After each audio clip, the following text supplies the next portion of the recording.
If I were a king but did not know myself as a king, I would not be a king. Yet, if I instead had a firm conviction that I was a king, and the same view was held by all the people that surrounded me, and I knew that they consider me as such, then I will truly be a king. I will have all the wealth that a king has. These three things are necessary if I am to be a king. If I was missing even one, I would not be a king. This is a quote from the great German mystic Meister Eckhart that I came into contact years ago, and I found it so powerful, and I knew that at the right time I will share it with you as well. And if you think about it, right, we are told, like in the great spiritual books, we are told that we are made in the image and likeness of God, that we are gods. In the book of Psalms, it is written, I have said, you are all gods. These are the words of the creator of the universe. You are all gods, right? We are all forming the body of God, the oneness. And then in the New Testament, it was Jesus who told, after they wanted to stone him, he said, like, many good works I have done. For which of these do you want to kill me? And they said, for good works, we do not want to stone you. But you being a man, because you being a man, you want to make yourself one with God, right? So that's why we want to stone you. And he said, is it not written in your law, I have said you are gods? And this is not a religious, it's not about religion. I'm not here to preach, follow, invite you to join a certain ism or that. No, this is an invitation to dwell upon this great truth and realize that we were made in the image and likeness of God, of source, of love itself, right? But because we do not know that, we are enslaved by everything external to us. As Meister Eckhart said, if I were a king but did not know myself to be a king, I would not be a king, right? In order for me to be a king, I have to know that I am a king.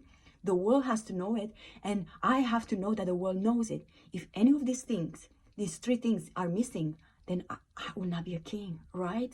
So, like, how is it that we can, return and embody this idea? How is it that we can come to this place where we can realize, hey, I truly am a child of God. I truly am one with the divinity. I truly am a God. What does that mean?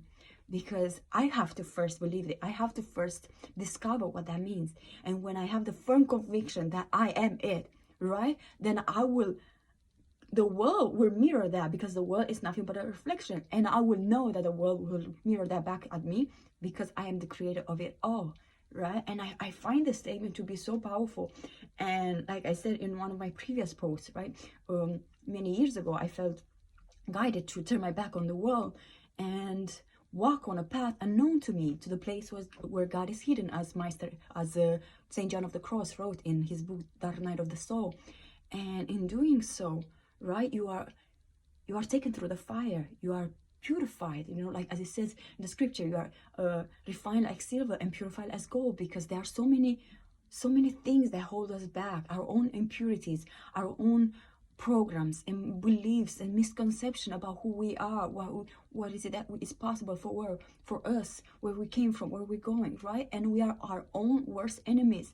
And when the soul calls, right, when the thirst comes upon you, it's like nothing in this world can satisfy. And I remember I was in a place, it's like, you taste some fame, you taste some wealth, you taste some exotic, experience, you taste kind of everything. And then the soul is like, okay, I tasted those things, I want more. I want that which is eternal, that which never fades, that which is real, right? It's always there.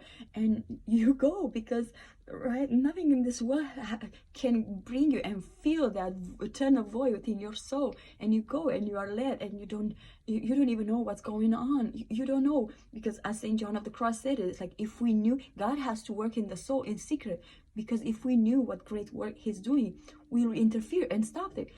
And if I think about, like, looking back at everything that I went through over this past 10 years, probably if you would tell me, would you do it? I'd probably be like, I don't know for sure, because it was like painful, and you feel lost, you feel alone, you go through this like void and period where nothing happens, where you feel like you're no longer belonging to the world, but then at the same time God forsakes you, right? And it's like, where is it that I belong? But something within you say, come on, keep going, and you're going, even though you have no idea where and what you're doing. And the whole world, your sense is like, you're crazy, come back. And it's like, come back to what? Like, to what? Because it's, you begin to see that none of it is real, none of it has real essence, right? Because that is real, which never changes.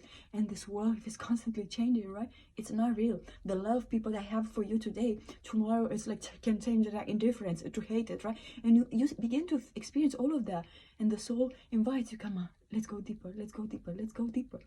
And you reach a point, right, after you go through all the fire, all this purification, all this, like, the many dark nights of the soul, where it feels like a place of rest, right? It's like this oasis where you begin to understand, hey, I was never alone. What I went through and what I'm going through, God is going through with me as well.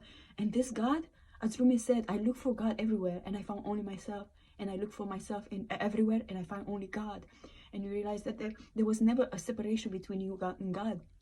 God was always where you were, right? Where you were. There was like not a single moment when you and God were separate, and you and God are one. And because you kind of empty yourself, again, going back to Meister Eckhart, it's like if you're full of things, you're empty of God.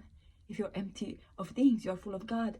And as you empty yourself of the things, all the attachment, right? Thinking, I am this, I am that, right? And you're just like, I gave them all up. I gave them all up.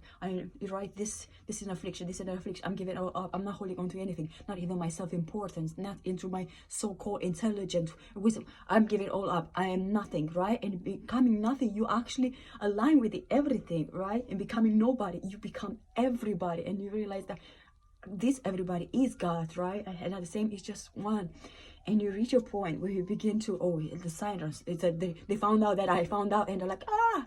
And you reach a point where you begin to have this internal experience, realization of what it means to be God.